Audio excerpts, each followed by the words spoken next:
In today's lesson, we're going to go through how to calculate the relative atomic mass when you are given percentage abundances for each isotope for a particular element.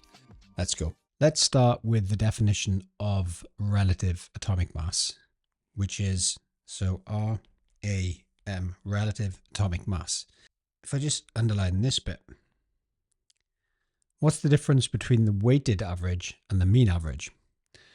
Well, if you look at the three isotopes that magnesium, or this particular sample of magnesium is made up of, you can't just add the three together and then divide by 3, which would be the method used to work out the mean average.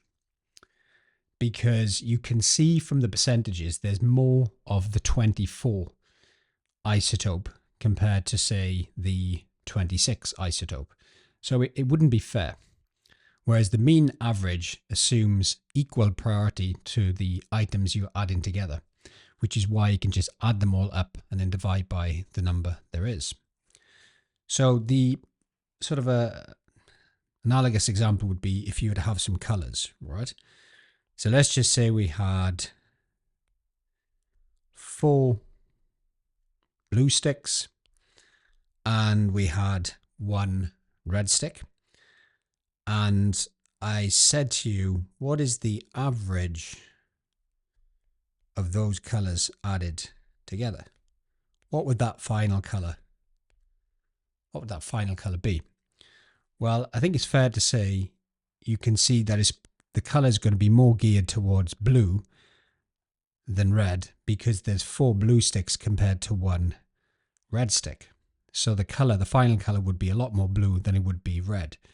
And you can see that 4 parts out of 5 are blue and only 1 part out of 5 is red. So the same idea applies to calculating the relative atomic mass for an element. The different isotopes are not often in the same percentage. So there will be more of one compared to the other. So this is why we have to work out this weighted average, which is what I've used there in this color example, rather than the mean average. So how do we do this? It's a pretty simple process. All you do is you take the percentage, you turn it into a decimal by divided by 100, and then times it by the mass number for that isotope. Then you do the same for the other isotopes, and then you add all 3 together to give a precise determination for the relative atomic mass for that particular element. And of course, you can check to see whether your answer is correct or not by looking at the value for that element in the periodic table. So for magnesium, let's do this calculation. So make sure you have your calculator at hand. So for the first one, it'll be 78.6 divide 100 times 24. So that comes to, and by the way, don't round any of these numbers up. Make sure you leave them as they are. 18.864 for the first one. Then the next one, 10.1 over 100 times 25, 2.525. And then finally, 2.938.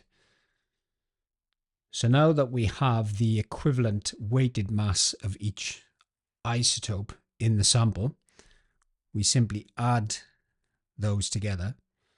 So 18.864 plus 2.525 plus 2.938 gives a total of 24.3, which if you look at the periodic table is very close to the number that's quoted.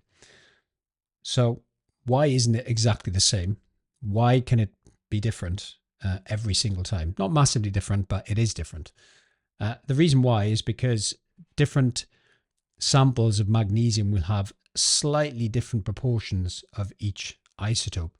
And the same can be said for other elements in the periodic table. So it's not always going to come to exactly the same number as what you see in the periodic table you may have, but it will be very close.